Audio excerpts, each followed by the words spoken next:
Grandioso Mestre Jesus, mais uma vez estamos nós reunidos aqui em teu nome.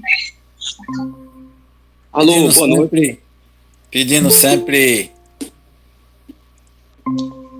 a presença dos nossos amigos espirituais, nossos mentores, o mentor do Raio de Luz e os mentores desse estudo que nos auxilia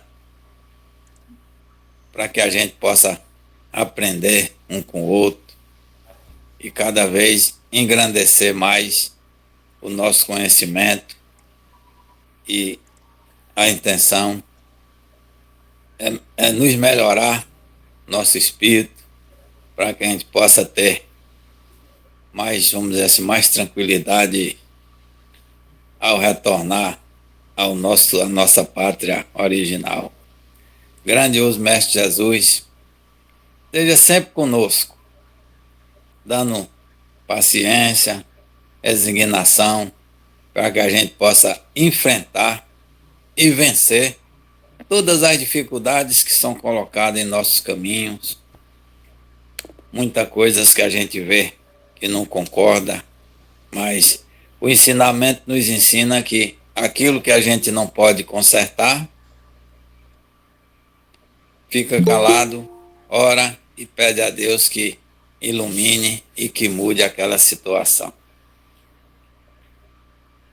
O que a gente sempre tem em mente é agradecer a Deus por tudo, agradecer a Deus pelas horas boas, agradecer a Deus pelas horas difíceis, pela dificuldade, pelos problemas, porque são eles que fazem com que a gente cresça e aprenda e mude alguns comportamentos em nossas vidas. Muita gratidão a todos os amigos espirituais, a nosso Senhor Jesus Cristo, a Deus porque nos criou, que nos está sempre nos fortalecendo para que a gente possa ser melhor hoje do que fomos ontem. Muita paz, muita luz, que nosso Senhor nos ilumine, que a gente possa ter um estudo cheio de paz, de harmonia, de troca de conhecimentos, onde todos possam falar, discutir, aprender e sairmos todos na paz, na harmonia, todo mundo bem, em nome de Jesus. Muita paz, muita luz, vamos dar início ao nosso estudo em nome de Jesus. Boa noite a todos. Boa noite. Boa noite. Seja boa noite. Boa noite a todos. Boa noite, boa noite. Boa noite. Vamos lá. Deixa eu olhar aqui os microfones. Tem que desativar aqui, porque senão não consigo falar. Que fica apitando. Estamos já iniciando o capítulo 7, né? Que é a queda de Otávio. Boa noite, quem chegou agora, Cássia, Josi, enfim. O último capítulo, né, que foi o capítulo 6, a última preleção, parte da preleção de Aniceto, onde a última fase ele destacou que a gente não deveria apenas disseminar ideias, mas disseminar valores, ou seja, exemplificar valores educativos pela prática, e que na parte final, né, ele dá um destaque às massas que buscam o espiritismo, que nem todos buscam com a intenção nobre de buscar uma ajuda, um auxílio espiritual, recuperar-se de um problema moral, de um problema de saudade, o que for. Muita gente procura com má intenção. Estou destacando isso porque eu fui pegar no livro dos médiuns, né, questão 336, não vou ler, né? Mas vocês têm o livro dos médiuns, vocês sabem, o capítulo Reuniões, onde Kardec, os espíritos dizem a Kardec que o espiritismo tem inimigos, não apenas entre os desencarnados, mas aos encarnados também. Então nós temos inimigos. Naturalmente que o nosso grupo aqui não vai entrar, né? Muita gente. Eu repito, sexta-feira o Haroldo Dutra Dias teve que parar novamente a live e pedir desculpa a todo mundo. Porque ele trabalha com uma equipe, né? Ele não é como eu, ele tem uma equipe que trabalha apoiando ele, ajudando na resposta. Ele pediu como juiz para que fizesse uma varredura, porque o que tem de gente atacando, entrando na live, só para perturbar, e ele não consegue mais fazer. Então, na hora eu assisti gravado, né? Orei por ele, porque o nível de perturbadores, como ele falou, né? É imenso, né? E lá não é ao vivo. Se fosse ao vivo, ele falou, como isso aqui no Meet, não teria condições. Então, graças a Deus, estar junto com vocês, reforçando a prece de Jailson, porque nós somos só amigos, todos nós aqui temos divergência de opinião, é natural, a gente vai divergir do livro, não é de mim, é do livro que está ali, é natural que a gente possa divergir. O que a gente não deve fazer é disputar, que é a coisa do ego, impor a posição ao outro, né? Isso aí não tem nada a ver. Então, a gente consegue fazer pelo Meet e terminar. Com o Haroldo, ele falou sexta, novamente.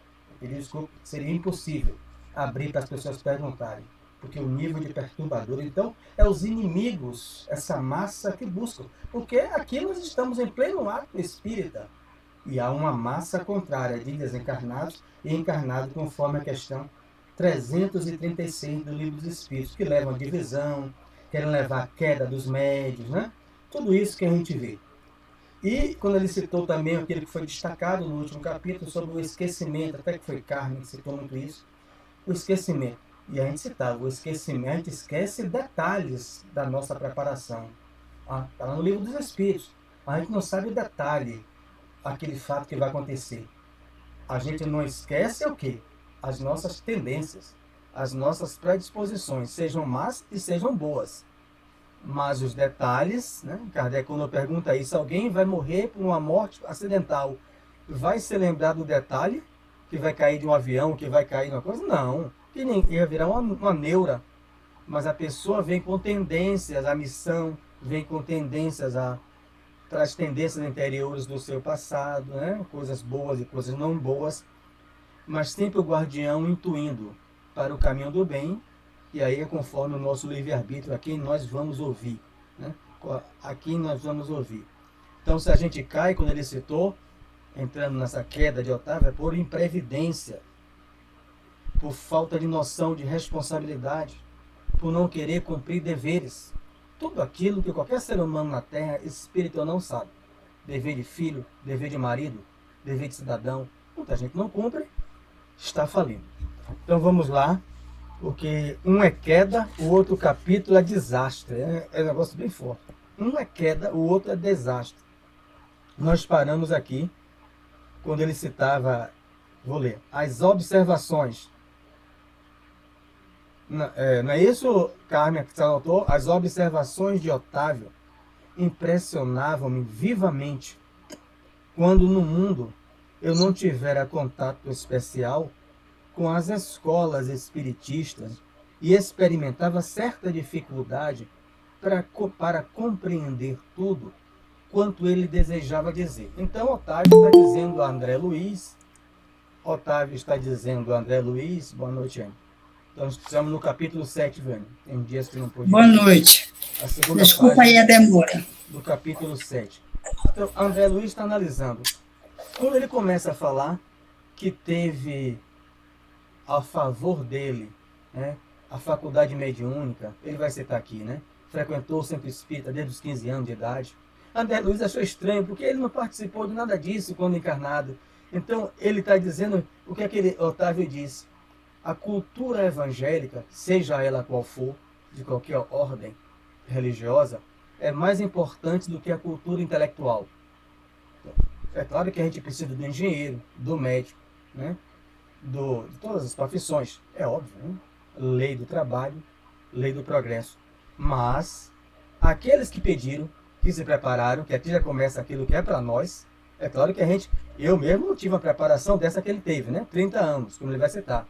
E nem todo mundo teve isso, porque a missão dele era uma missão muito alta, ele ia ter um mandato mediúnico. E tem gente que pensa assim, mandato mediúnico é carimba e não vai falir. A gente vai ver aqui que ele vai falir, porque ele tem um livre-arbítrio. Então, mas a gente teve, Anne teve, já teve um preparo para trabalhar nessa disseminação de ideias espiritualistas e na divulgação e na disseminação, que é o exemplo, que é a prática, de valores educativos. Então, quando André Luiz cita assim, eu não tive contato nenhum com as escolas espiritistas e experimentava certa dificuldade para compreender o que ele estava falando, né? Ignorava André Luiz fala, eu ignorava a extensão das responsabilidades mediúnicas. E muita gente ignora. É isso, Ivan. Muita gente, médio, ostensivo, como a gente fala, aqueles que têm uma tarefa mais patente, como está no livro dos médios, mesmo assim ele ignora, ele sendo o portador das responsabilidades da tarefa mediúnica. Aliás, Raul Teixeira fala isso com amigos dele lá, vai para o centro porque receber seu espírito. É assim que pensa, vou receber meu espírito e volta para casa do mesmo jeito. Não busca fazer uma reflexão das mensagens que ouviu, do primeiro irmão enfermo ao último, para tirar aquilo de proveito para ele. Então, a maioria é ignorância. Ignora a extensão dessas responsabilidades. Aí ele vai citar Otávio André Luiz. As tarefas espirituais tornou o interlocutor algo acabrunhado. Ocupam-se de interesses eternos. E daí a enormidade de minha falta. Os mordomos de bens da alma estão investidos de responsabilidades pesadíssimas. Dá para imaginar isso? Ele está trazendo aqui, ele está trazendo palavras, né? Que nós, Anne, se apresenta como um mordomo. O mordomo é quem? É quem administra o bem, administra um bem de alguém. Ela está administrando que bem é esse? Da alma, que são valores de interesses eternos.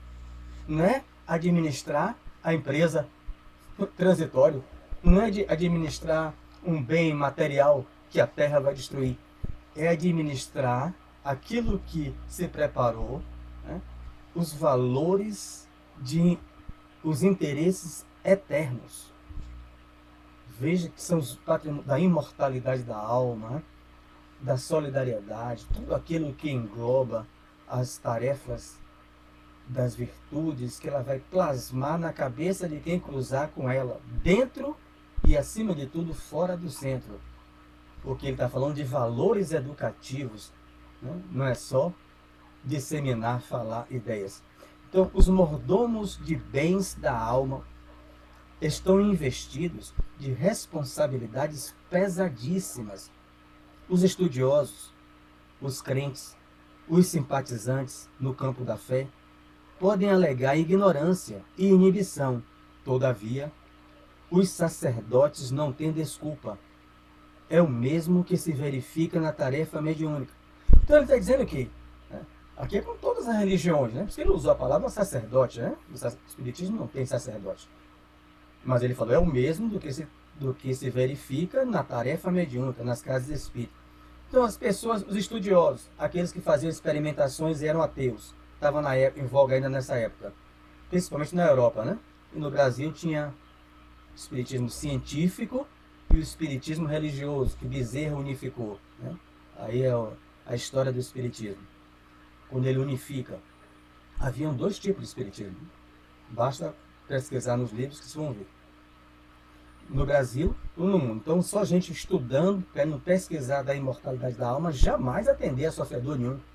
Não tinha preocupação de atender espírito sofredor, consolar. O objetivo é de pesquisar. Então, os estudiosos, os crentes, né? Os simpatizantes, como a gente chama, tem um frequentador, que é o crente aqui, que ele fala, o simpatizante, que às vezes vai uma vez na vida, eu simpatizo muito com o espiritismo. Você frequenta que casa?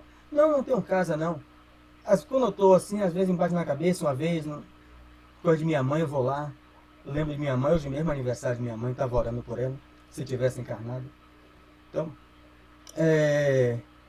eles podem alegar, Anne, ignorância, inibição. Ele só simpatiza, assiste uma palestra uma vez na vida, vai na missa um domingo, lá, uma vez na vida. Podem alegar, podem alegar ignorância, mas o sacerdote, o pastor, o padre, o trabalhador espírita, ele vai dizer aqui, esse não, porque quem muito tem, mais será dado, em compensação, mais lhe será cobrado, não afirmou Jesus. Os aprendizes... Quer dizer isso, mais será cobrado. Os aprendizes ou beneficiários nos templos da revelação nova doutrina espírita, podem referir-se a determinados impedimentos, né? Ele reforça, né? As pessoas que só vão, não vai a uma palestra, não integra nada, não trabalha na casa, vai só para pegar o passe, beber água. Pode dizer, há determinados impedimentos. Eu não consigo, eu não vou trabalhar, porque aquela desculpa que a gente tem. A gente ouve todo dia na casa espírita. Mas o missionário é obrigado a caminhar com um patrimônio de certezas reais. Todo mundo tem uma missão. Não é só Otávio que a gente vai ver aqui, né? Uma missão de 30 anos de preparação. Todos nós nos preparamos com uma tarefa. Missão é tarefa. Com uma tarefa.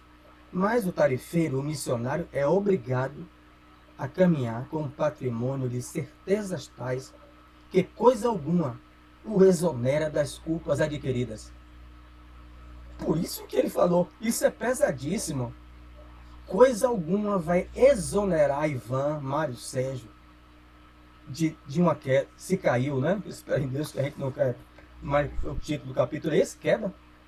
Não, mas vocês sabiam. Vocês estudaram, você integraram, você é um trabalhador. E como é que buscou disseminar? Que valores, né? A pergunta é para mim, que me aconselha. Eu distribuí. Não disseminei ideias, mas você não é carteiro. Você não é só carteiro. Eu queria você uma carta viva. Carta viva dissemina pela boca e pelo exemplo valores educativos naqueles que cruzam o seu caminho. Aí alguém passa lá, eu furando a fila. Olha o espírita lá, furando fila. Não. É isso. Chico Xavier, que pegou a manga com fome, né? Ele era clarividente, graças a Deus que eu não sou. Ele pega a manga do chão da fazenda dele. Os dois espíritos pulam da árvore. Ladrão. Ele jogou a manga no chão. A manga não é sua, é do seu patrão. Imagine se a gente pudesse chegar. Ele jogou a manga no chão na hora. Né? Ele pegou, parou. Quer dizer, nós estamos cercados disso. Graças a Deus que a maioria de nós aqui não vai ver, né? Como o Chico via.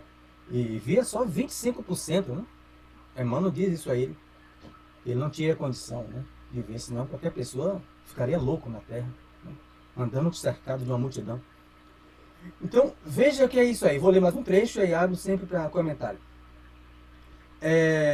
Mas meu amigo, né, André Luiz fica chocado, né? Mas meu amigo, perguntei a Saz, impressionado, que teria motivado o seu martírio moral? Noto, tão consciente de si mesmo, tão superiormente informado sobre as leis da vida, que me custa acreditar se encontre necessitado de novas experiências nesse capítulo. Ele é um falido, né? E está voltando para o curso novamente, para voltar, né? Sabe-se Deus em que posição, mas para a tarefa na área de disseminação de ideias espiritualistas. André Luiz achou ele tão lúcido, porque ele não conhecia nada disso, né? Ele ia para a igreja, como ele cita nosso lá, né? Mas você vê que aqueles que vão para a igreja só batizam o filho, porque todo mundo batiza. Né? Na terra está cheio disso, ele fala isso nosso lá. Se não batizar, como é que pode? Imagina aquela época, né? Não teve uma época que se não batizar, o filho não casa com ninguém. O filho só tinha o nome registrado se estivesse no cartório e batismo. Hoje em dia não é assim, né? Então, ele vai dizer, ambas as senhoras presentes mostravam um estranho brilho no olhar, a mãe dele, né, e uma outra, enquanto Otávio respondia, relatarei minha queda. Aqui já começa Otávio ganhar, ó, a gente já viu, né? Otávio vai ser remunerado, não é cédula, eu falando isso, mas não é cédula. O bônus hora são créditos, né? Mas não é um papel de R$100, 50, mas ele ganha créditos, porque ele já viu. Com uma conversa edificante, você ganha créditos no mundo espiritual. Outro dia Haroldo estava falando sobre isso. Haroldo disse, essas lives estão sendo gravadas. Não apenas por nós, na live dele, de todos. E se for de nosso lar, não quer dizer, também ninguém sabe se todas as colônias fazem isso. Mas em nosso lar, que é em cima do Rio de Janeiro, quando voltássemos para lá, nós teríamos bônus horas, irmão. Haroldo disse que eu pulando de alegria. Ele falando. Foi mesmo. Tá lá gravado no site dele. Então, relatarei minha queda. Verá como perdi maravilhosa oportunidade de elevação. O único exemplo que eu posso tirar disso, né, é como aquele que eu citei. É a gente visitar um lar de idoso e o idoso chegar para mim e me contar, relatar, né, fazer uma síntese, né, da sua vida, né? Por que é que seus filhos jogou por lá, se ele fez algo errado. Aquilo para o ouvinte é experiência, né? É muito. Então a primeiro diálogo com o desencarnado em sofrimento, o irmão Feliciano, né? Cerca de quase 18 anos atrás, nunca esqueço, olho para ele, alcoolista. Eu entrei pelo centro, muito busquei ajuda porque não era de cair na rua, mas sexta, sábado e domingo ele bebia em excesso. E o primeiro espírito que veio pela média Conceição Reis e por ele foi aqui. Nunca esqueço, porque eu chorei tanto, porque passou um filme na minha mente.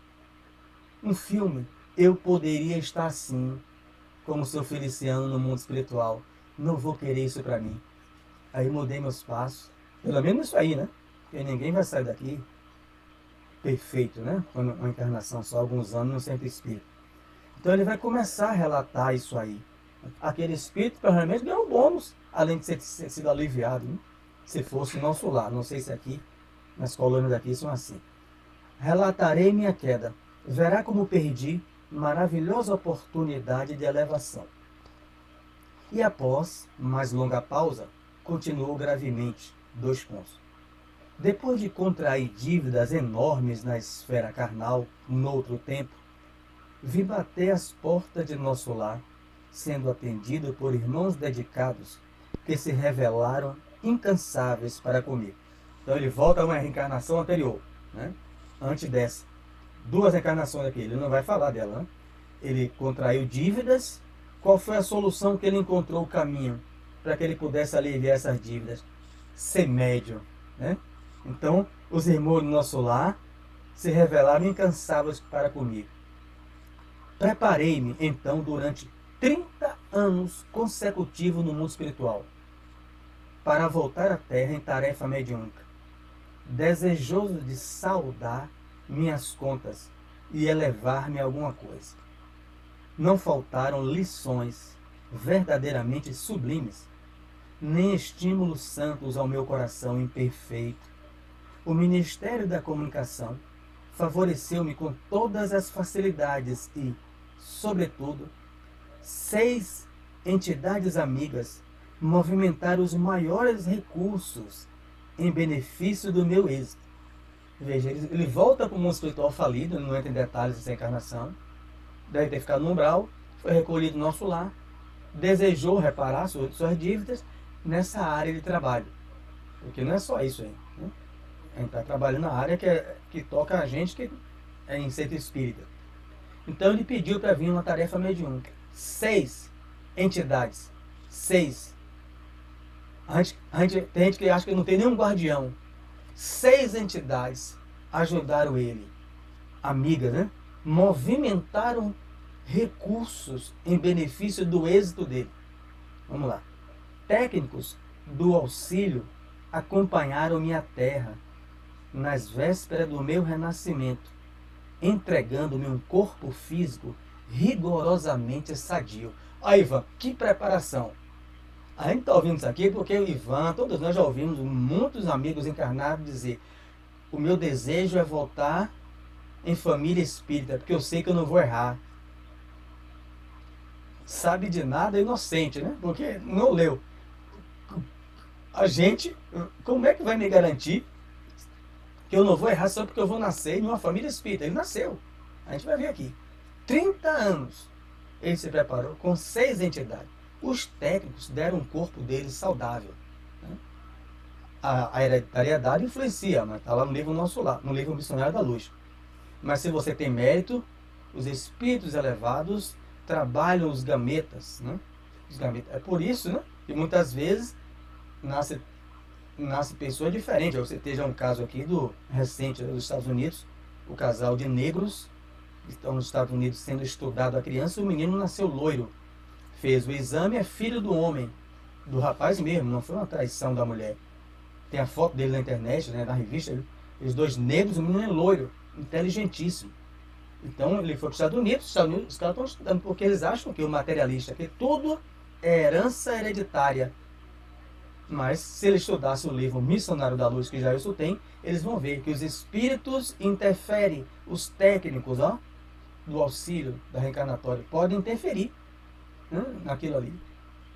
E o menino sai diferente. Realmente é um caso bem, bem diferente, né? Porque é uma transgressão à genética. Ele não seguiu aí a genética. A influência hereditária, mas que não determina se a espiritualidade superior desejava interferir lá no DNA. E aí modifica. Por isso que a ciência avançará quando ela se tornar espiritualista, né? Kardec vai dizer isso. Quando acreditar na existência de um espírito. Cadê? Segundo a magnanimidade dos meus benfeitores daqui, ser-me-ia concedido certo trabalho de relevo na esfera de quê? Consolação às criaturas. Chico Xavier, Divaldo, Médio de Consolo e vários outros. Eu cito esses porque é os mais conhecidos, né, na nossa memória. Então, uma atividade de relevo, consolo às criaturas. Permaneceria junto das falanges de colaboradores encarregados do Brasil. Não é encarregado, Evandro, do bairro, não. Ele ia trabalhar com encarregados do Brasil. Bezerra, a gente já viu no livro Domínio da Mediunidade, Aulus, né, que é um espírito encarregado da espiritualidade do Brasil. Ele ia trabalhar com essas entidades de alta elevação. Se preparou. Veja que tem gente, não. Aí é infalível. Infalível, só o Espírito puro. Está no livro lá, no livro dos Espíritos. Cadê? 30 anos. Animando-lhes os esforços e atendendo a irmãos outros, né? Esse consolo, né? Ignorantes, perturbados ou infelizes. É a tarefa dele, junto com essas entidades espirituais, como médium, para aquilo que Chico fez, Divaldo faz e tantos outros, né? O matrimônio não deveria entrar na linha. Outra coisa de Chico e Divaldo, né, que não entrou na linha, casamento. O matrimônio não deveria entrar na linha de minhas cogitações. Não que o casamento possa colidir com o exercício da mediunidade, mas porque meu caso particular assim o exigia. É aquilo. Chico, como é que é? Casar. Divaldo viajando 60 países. Ele fala de qual mulher quer suportar isso? O cara não para final de semana. Marcel Mariano, celibato. Você olha a grade de palestra de Marcel Mariano, ele difere de, meu Deus, como é que você faz 4 palestras, 2 seminários por dia, viajando para lá e para cá? É a tarefa, meu irmão. Qual a mulher? Foi por isso que eu sou solteiro. Não tenho ninguém. Qual a mulher quer suportar isso? Com filho? Então, ele pediu isso. Né? Ele pediu e se preparou, né, psicologicamente, né, no mundo espiritual. Nada obstante, solteiro, deveria receber aos 20 anos os 6 amigos que muito trabalharam por mim em nosso lar, os quais chegariam ao meu círculo como órfãos. Né? As 6 entidades de luz. Meu débito para com essas entidades tornou-se muito grande, e a providência não só constituiria agradável resgate para mim, como também garantia de triunfo pelo serviço de assistência a elas, o que me preservaria o coração de leviandades e vacilações, porquanto o ganha-pão laborioso me compeliria a não aceder a sugestões inferiores no domínio do sexo e das ambições incontidas. Aquilo que a gente chama de prova, né? Ele vai citar aqui, está dando spoiler, mas tudo programado. Os 20 anos, os seus 6, entre aspas, né? Anjos guardiães, né? Seus 6 amigos, tem um, né? E o outro familiar, mas vamos botar aqui. Você vai receber eles como órfãos. A gente vai ver que são 3 órfãos, entre aspas. 3 são irmão dele de sangue. 3 é filho do pai, é meu irmão. Ou é filho da madrasta, que chegou e trouxe 3. Né? 3. Mas 3 eram irmãos de sangue. E 3 não eram. Mas ficaram órfãos de pai e de mãe, né? Que era o pai dele. Né? Ó, ele sem problema tudo. 30 anos ouvindo isso. Né? Vai dar tudo certo, né? Vamos lá. Vamos lá. Isso aí, imagina qualquer pessoa, um rapaz com 20 anos, vamos botar a mão na cabeça, cara. Porque quando eu leio isso aqui, Ivan, porque agora eu tenho 59 anos, 2 filhos, mas você com 20 anos, 20, o que é que eu queria com 20 anos? Você quer namorar, trabalhar, estudar, crescer profissionalmente, intelectualmente. Você recebe 6 crianças. Você se programa para receber 6 crianças. Qual a mulher? Vamos ser sinceros com as mulheres que vai aceitar isso. Vamos namorar, ficar noivo? Vamos casar? Agora a gente vai começar já com 6 filhos. Tá complicado. Vamos ser sinceros, né? Poucas mulheres vão querer, não estou dizendo que não, né? Todas, né? Óbvio. Mas poucas vão querer. A madrasta de Chico, Cândida, que pegou ele com 5, né? O pai recolheu os meninos todos, né? E teve mais 5, né? Não sei, cabeça assim. Chico tinha, o pai espalhou. Ela só me caso com você, José, se você trazer os seus meninos todos para eu criar. Cândida, veja que mulher, né? Ela não está em nosso lar. A mãe de Chico Xavier cita isso. Ela não está na colônia nosso lar, a colônia é muito superior. Ela é mãe. É altamente superior ao nosso lar. Mas isso, quando está na guerra, a gente não quer. Eu, 20 anos, vou cuidar de 6? Peraí. Mas ele pediu. Ele se preparou. E não era para casar, não. Era para o trabalho. Aquilo tudo era para quê? Conter ele. Ele não podia sair de noite para os barzinhos, para os botecos. Como é que pai, uma escadinha dentro de casa? O dinheiro só vai dar para comprar as coisas dentro de casa. As coisas dentro de casa, como é que vai para as leviandades e as vacilações? Né? A questão quando está encarnado, leviandade é prazer, é bem-estar para a gente. E as crianças é tormento, é uma perturbação. Veja como a coisa se inverte na Terra. A coisa se inverte, a gente está com o pé no chão, está encarnado. Que ele está falando de cima para baixo, mas a gente está de baixo para cima. André Luiz compreende isso. Quando ele vai dizer, meu Deus do céu, todo mundo indo para São João, todo mundo vai para coisa com 20 anos, aí o dinheiro dá para quê? Ele pobre, só vai dar mesmo para comer.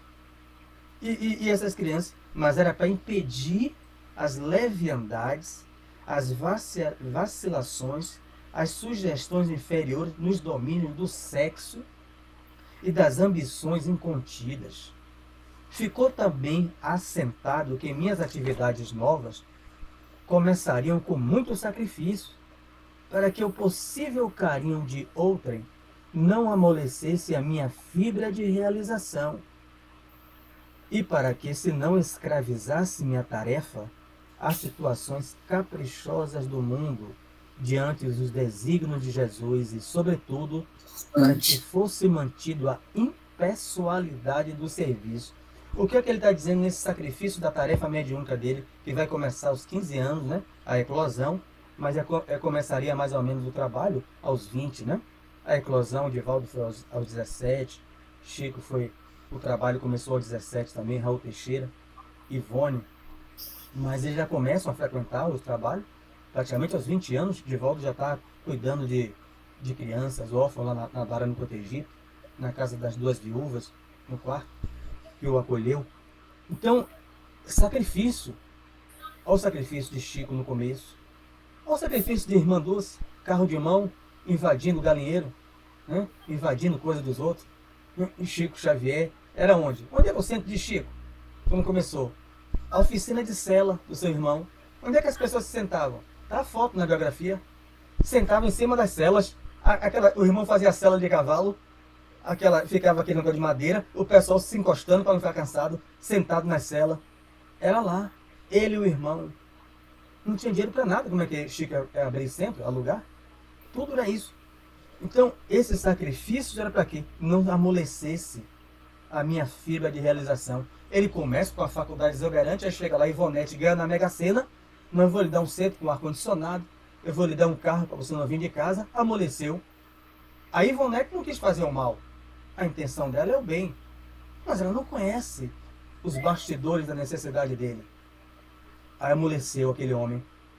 Ó, aí a tarefa deixa de ser impessoal começa a ser pessoal no serviço. Só um exemplo, Ivonete, eu sei que você não agiria assim. Mas aí Ivonete chega, perde, a mãe morre. Ivonete passa por uma prova, né? Enfermidade, quem não passa? Orgânica, ela ou um parente dela. Vem cá, fulano, Otávio. Dá para você fazer uma consulta com você? Minha irmã, a gente não faz consulta assim. Você trabalha nisso, mas eu estou passando tanto isso. Como é que o médico fica? A gente fica com vergonha, constrangido. Porque a gente sabe que Ivonete me ajudou, não com interesse em me comprar, mas ela viu minha dificuldade. 6 irmãs, 6 órfãos. A Ivonete chegou, toma aqui, 6 latas de leite, todo mês ela traz. Brinquedo para as crianças que frequentam o centro. Isso vai me amolecendo. Daqui a pouco a tarefa deixa de ser impessoal para ter a parcialidade no serviço. É sutil, Carmen. As coisas funcionam sutil, você não tem que mergulhar. Aqui é só o que minha mente alcança, né? Porque é muito mais profundo que isso. Diga, Carmen. Não, eu tô refletindo, porque um garoto que eu considero, um garoto de 20 anos com uma responsabilidade gigantesca dessa, a gente tem que pensar bem que não é fácil isso aí, não. É claro, como você mesmo disse, a gente já deixou aí mais ou menos compreendendo a necessidade dele, que já veio de outra vida, com gravíssimos problemas na área do sexo, na área dessas facilidades. Então, essa vida que ele veria para cuidar de 6 crianças é porque era necessário para impedir a queda. Mas ele levou 30 anos se preparando, mas tem o livre-arbítrio para chegar na hora de dizer sim ou não. E aí ele se viu com 6 crianças, como é que vai ser isso mesmo? Eu só tenho 20 anos, ganho pouco, como é que eu vou sobreviver? Eu não quero isso para mim, não. Isso aí está pesado, aí deu para trás. Esqueceu, não sei também quais foram as outras formas que a espiritualidade talvez tenha tentado persuadir ele para ele não desistir, mas o que importa é que ele desistiu. Ele usou aqui o livre-arbítrio e caiu, né? Ele desistiu da ação que poderia ajudar muito ele. E a lucidez com que ele fala, que eu também observei, ele fala, ele sabe, ele conversa do problema. Talvez aqui no nosso mundo do encarnado ficaríamos até constrangidos de falar abertamente assim das nossas quedas, talvez porque a gente não soubesse como as outras pessoas iriam avaliar a gente. Demonstração então, de que é isso aí? Engoliria. Não é humildade. Isso? É humildade, sim. É isso que está ganhando. A humildade de dizer, eu falei por isso. Por isso que ele vai ganhar bônus hora. Diga, Jesus. Boa noite, gente. Eu tive um probleminha aqui agora que cheguei. Tudo bem. Boa noite. Diga, Jesus. Nossa, eu queria lembrar só que 2 coisas que você falou no início, foi sobre os ataques lá no não. Foi por causa do último capítulo, né? Que as massas que procuram o espiritismo sejam presencial e agora trazendo para o virtual. Eu citei de Haroldo Dutra Dias, né? Que ele pediu a polícia mesmo para identificar os ataques que ele vem recebendo diários. O que eu queria comentar sobre isso aí é que todos os grupos que fazem esse trabalho, inclusive o nosso aí, são vigiados, como você falou, de gravações, que o pessoal do mundo espiritual grava reuniões. A galera do mal também grava, que é para poder fazer o seu plano de ataque. Então, quanto mais um grupo é harmonizado, é tranquilo, tenta não sair da linha, mas é vigiado para poder achar uma brechinha para eles atacarem, né? A gente não está livre, não. Não, claro que não. O que a gente fala e que a gente comenta, o que a gente puder, só comentar coisas que possa crescer, que possa ajudar, que seja positiva, a gente cada vez está se fortalecendo mais. Quando a gente começa a comentar coisas negativas, quando a gente começa a discordar de um companheiro, achando que você está errado, que isso aí não é desse jeito, que não sei o quê, então, tudo isso é sinal de brecha para eles penetrar em um companheiro desse. Quando um cita, graças a Deus, com o nosso ninguém cita, estou falando só os sinais de ataque da espiritualidade negativa. Quando um age dessa forma, eles já escolheram o seu peixe de filtrar no meio para desmantelar o grupo. É isso. Graças a Deus que a gente é um grupo afim, né? Que aqui não tem confronto, ninguém, todo mundo aqui é aprendiz, com vontade de melhorar. Ninguém aqui entrou no grupo para atacar ninguém. Quando eu botei por essa plataforma Meet, quase ninguém faz estudo pelo Meet por causa disso. Porque você fica de olho a olho e pode levantar. O YouTube é você escrever, mesmo assim o companheiro lá está sendo sob perturbação, escrevendo.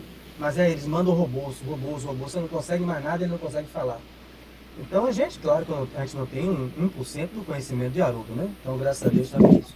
Mais tarde, então, com o correr dos anos de edificação, né? Ele está narrando, como o Carmen lembrou bem, a sua humildade, né? Mais tarde, um esforço de humildade, pelo menos é o que eu entendo, né?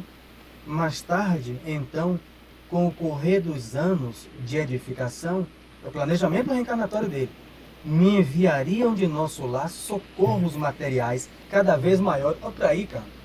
Ele, pobre, vai ficar aos 20 anos, Ivonete, com 6 órfãos, né? Vai eclodir a faculdade 5 anos antes, ele vai citar, hoje não vai dar para ler. Eclode aos 15 anos, a mãe era espírita de carteirinha, o pai é um homem de bem, as tias espíritas, leva ele para o centro, a mãe e o pai morrem, ele acolhe as crianças, tudo planejado, né? Que mais tarde o mundo espiritual vai ajudá-lo. Não vai deixar ele ganhar na loto, eu vou imaginar isso, né? Mas vai ajudar ele, né, a ter uma vida equilibrada financeiramente. O mundo espiritual também ajuda. Isso aí. Mas ele tem que primeiro fazer a tarefa dele, cumprir a parte dele, né? Então vamos lá. À medida que ele fosse testemunhando renúncia de mim mesmo, né? Desprendimento das posses efêmeras, o salário pouco, né? Tendo que manter 6 crianças. Desinteresse pela remuneração dos sentidos. O sexo, né? Ele citou os prazeres inferiores à bebida, as farras, que ele cita aqui no outro, né? As sugestões inferiores nos domínios do sexo, né? As leviandades da idade, né? A leviandade, então, ir para festa, toda festa eu tenho que ir, tudo aquilo para aquele, não tem dinheiro, 6 irmãos dentro de casa, a escadinha dentro de casa, como é que ele vai ter tempo? Não vai ter tempo para isso. Então, tudo isso era para ajudá-lo, né? Levar o desinteresse pela remuneração dos sentidos físicos, de maneira a intensificar progressivamente a semeadura de amor confiada às minhas mãos. Tudo combinado. Voltei, reencarnou, não só prometendo fidelidade aos meus instrutores, como também hipotecando a certeza do meu devotamento a 6 entidades amigas a quem muito devo até agora. Otávio, nesse momento, fez uma pausa mais longa, suspirou fundamente e prosseguiu. 2 pontos. Mas, ai de mim, que esqueci todos os compromissos. Todos. É aquilo que ele já falou, né? Sobre se colocando no lugar dele, né? Porque se colocar no lugar do outro é empatia. Um jovem de 20 anos, órfão de pai e mãe, aos 20 anos, vai cuidar de 3 irmãos de sangue, 3 que não são. Com um salário de operário simples. Olhando os colegas tudo botar o tênis novo, o celular, se fosse hoje em dia, ir para a festa, para ele não vai ter nada disso. Nada. Rapaz, não é fácil. É fácil ler, né? Julgar aqui, a gente não tem como julgar. Eu estou louco de julgar isso aqui, porque isso aqui até não daria para mim, eu falaria na hora. Então, mas ai de mim, que esqueci todos os compromissos.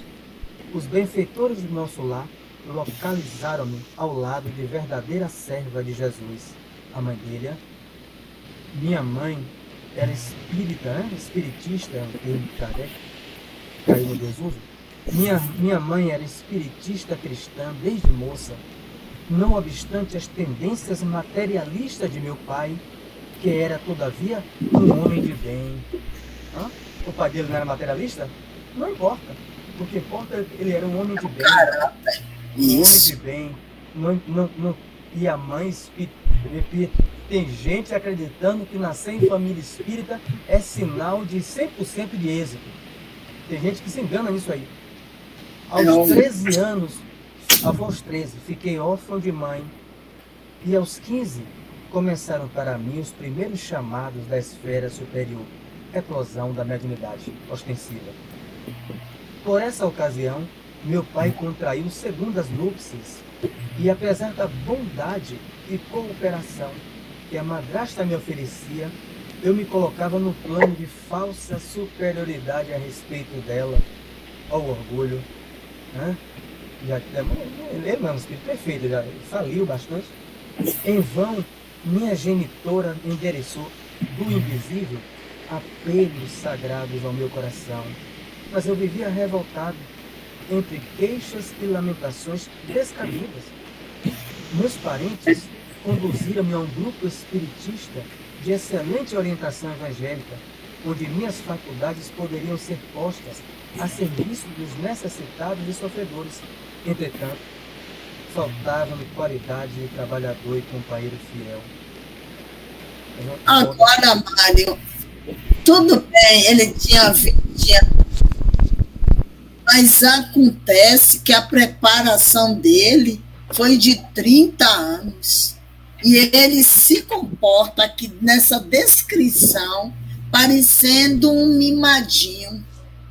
O que é que move o ser humano, segundo a neurociência, a psicologia? Nós somos movidos muito mais pelas nossas emoções. Né? Por que surgiu o estudo de inteligência emocional, né? Que virou um best-seller, né? Essas pesquisas, que o cidadão deve ser inteligente para lidar com suas próprias emoções. Eu tomo uma fechada no trânsito, no carro, se eu dirigisse, se tivesse carro, tomo uma fechada. A minha emoção vem à tona, não tive culpa, o cidadão quase que me mata. A minha emoção de raiva é de meter o pé no acelerador e ir atrás. Surge os estudos da inteligência emocional. Aí vem a razão, que deve dominar a emoção. O livro é a mesma coisa que você pegar o capítulo 12 do Livro dos Espíritos, o cavaleiro e o cavalo. O cavalo são as emoções, as paixões. O cavaleiro é o espírito que usa a inteligência. Rapaz, eu não vou atrás dele, não. Eu não vou, não. Porque eu não sei como ele está emocionalmente, não está bem. Senão não dá uma fechada dessa. Eu não vou entregar ele a Deus. Vou respirar fundo e vou seguir meu caminho. É a inteligência emocional no entendimento que eu compreendo quando eu leio essa obra. A obra. Então, ele é movido pelas emoções, as suas tendências, as predisposições que ele traz do passado, que ele já citou aqui na abertura sucintamente. Se preparou, mas quando ele reencarna sob o esquecimento dos detalhes da reencarnação, mas ele traz as predisposições e a intuição clara. Ele era médium de ouvir e ver os espíritos, ele vai citar. Mas o que é que pesou mais na balança dentro dele? Os seus desejos, suas ideias ou as orientações e a intuição que recebia? Foi as outras. Pegou mais para ele. Então ele faliu. É o livre-arbítrio que você citou.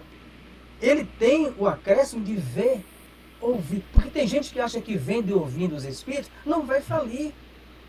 Cito aqui o livro Amargo Regresso, a médium passista de Bezerra, que via. E ela sai para aplicar passe para abortar. E vai para as trevas. E Bezerra vai ajudá-la. Ela recebe para o Chico. Ela usa as mãos e a intuição depois para fazer aborto. Porque a filha queria vestidos iguais às meninas que frequentavam o centro, e ela era pobre, costureira da favela. E ela via Bezerra e ouvia. Então a gente fica assim, como é que pode? É essa desculpa para dar. Pode. Então o que está aqui? A mãe espírita, as tias, a madrasta, bom coração, o pai, um homem de bem, faculdade eclodiu aos 15 anos, né? Levaram ele para o centro, para ele ir para o grupo de jovens espíritas, tudo certinho. Só faltou aí está, desculpa aí, Mário, aí está a questão. A educação que foi dada e escolhida, né, a família que foi escolhido a ele reencarnar, tudo isso foi um caminho guiado, né, a orientar ele, guiar ele, a família, tudo isso para mostrar a ele o caminho que ele deve seguir. É como diz aí, aconteceu alguma coisa, a afinidade, a educação da mãe, como ele falou, né, claramente aí, isso tudo influencia na sua atitude perante o outro. Né? Porque se ele realmente diz assim, se um pai está dirigindo, presencia a agressão do pai com o outro, isso aí influencia muito na educação dele. E fora os amigos espirituais que estão ali guiando ele. Mas você vê, o caso dele foi diferente. Ele nasceu numa mãe amorosa. Isso. O pai, um homem de bem, embora não tinha religião, mas ele cita aí. Mas tudo foi um planejamento, né? Isso. Para reencarnar ele, preparar o ambiente, o local, como ele foi treinado, estudado, 30 anos, e entrou exatamente na família que poderia orientar e guiar ele para o caminho escolhido nele no mundo espiritual, né? Ser um médium e cuidar dos irmãos, né? A gente vê, né? Você está aqui, os que trabalhou com Chico, né? Que faliram. A espiritualidade é bom demais. Então, quer dizer, como eles trabalham é excelente. A lição maior que eu compreendo para mim, né? No meu entendimento para mim, é que eu posso pedir, né? Para vir para uma família espírita, se eu tiver merecimento, e numa próxima. Mas isso não é garantia de que eu vou ter êxito. Não. Não é garantia. Não é. Diga, gente. Não, Sérgio, só quero acrescentar isso aí, porque as escolhas são nossas. Por exemplo, o para no mundo espiritual, na programação lá do TEC, ele mostra 2 ou 3 opções a você. Você tem essa opção, primeira, segunda e terceira. A opção melhor para você conseguir fazer sua prova é essa daqui, essa opção aqui. Mas tem essas 3, você vai escolher das 3 qual é que você quer. Aí ele vai escolher a mais difícil. Ele acha que aquela, ele quer pagar os débitos dele, todo mundo que deve, a intenção é pagar os débitos. E não pensa no esforço do trabalho, pensa em pagar. Aí ele acha que aquela vai ser mais fácil para ele, que ele vai pagar mais débito, que vai pagar mais. Aí encarna naquela, se complica, porque... Mas não foi falta de aviso, a espiritualidade disse que aquela é mais difícil, você vai por aqui que é mais fácil. Ele vai por lá. Os avisos foram dados quando a gente está citando as duas preleções do Espírito Telésforo. Quem não deseja trabalhar nessa área, busque os outros ministérios. Já se lembrou bem. Ele fala 2 vezes, quem não deseja trabalhar, eu não vá para outro ministério. Avisou, a escolha de prova. Por isso que eu falei brincando com o Carmen, se eu tivesse o Carmen lá, um olhar para a cara do outro, e aí, Carmen, vai encarar? Pô, uma missão dessa, eu com certeza, a não ser que eu tivesse, eu teria de não, isso aí eu não tenho condição. Como é que eu, 20 anos, eu vou ficar com 6 crianças órfãs? Eu estou falando de você, estou falando de mim, porque eu me conheço hoje ainda. Ele já vai ensinar para mim. Mas como é que eu vou olhar todo mundo, São João, botando chapéu de palha? É o nome do negócio. 20, porque agora eu posso falar, todo mundo, eu tenho 59 anos. Aí é fácil falar. Aí é fácil. 59 anos, eu estou falando com 20. Com um salário pouco e cuidar de 6 crianças, todo mundo ir para festa. E você não pode ir para lugar nenhum. E tem um espírita que pensa que não foi jovem. Tem espírita que pensa que nunca foi jovem, então eles criticam os jovens. Né? E você com 20 anos? Ele pegou as crianças e colocou em orfanato. A gente vai ver. Os 6 guardiões dele, ele colocou todos no orfanato. Todos. Mas a gente vai ver lá. Depois tem 5 minutos. Pelo menos, né, Mário? Ele colocou no orfanato, não abandonando no meio da rua. Agora, a programação não era essa. Eu sei. Eu sei. Uma coisa é certa, não é fácil para ninguém, viu? A gente Não fala é? aqui no nosso clima tranquilo, falando, lendo um livro, né, que é fato verídico, mas se programar. Quando eu voltar para lá, vai dizer, minha filha, não era para você ter começado essas lives só agora não, entrado por cento, já era para ter feito há muito tempo. O problema é que você estava na bagaceira. É isso, então como é que a gente pode condenar ninguém? Você ainda vai ter um argumento, Mário.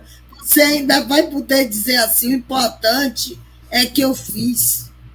Não importa se foi com 20 ou 60, eu fiz.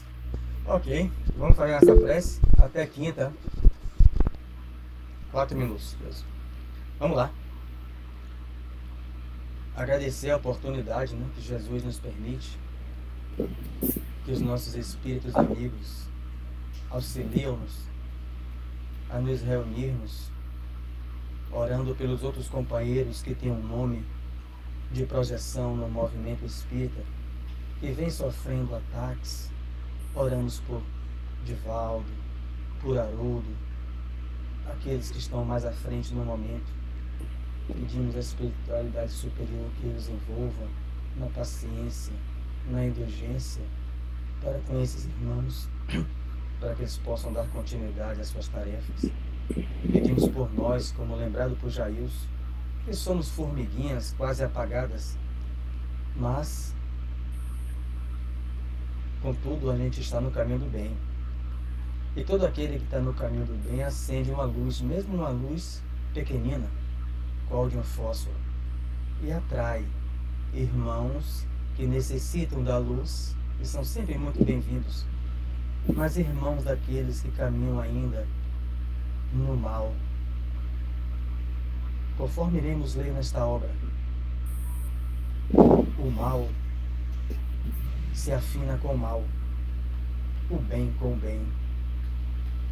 E conforme iremos compreender no capítulo do culto doméstico, quando há uma seleção, espíritos nossos irmãos ainda voltados para o mal são impedidos de adentrar até mesmo os pensamentos, enquanto não desejarem o bem, são impedidos de adentrar o recinto onde se faz uma luz, mesmo pequenina como a nossa. Mas no momento em que eles decidirem buscar essa luz, que eles possam ser endereçados aos centros espíritas de cada um de nós, onde existe o amparo da espiritualidade superior, onde existe o acolhimento indispensável para que eles possam se recuperar e progredir. Que Jesus proteja a Haroldo, a Divaldo, a nós e a tantos e tantos outros companheiros nessa tarefa do bem. Jesus ampare a todos nós. Vocês fazendo a aula aí e eu correndo, que eu sou marão de família. Aí quando as coisas acontecem, me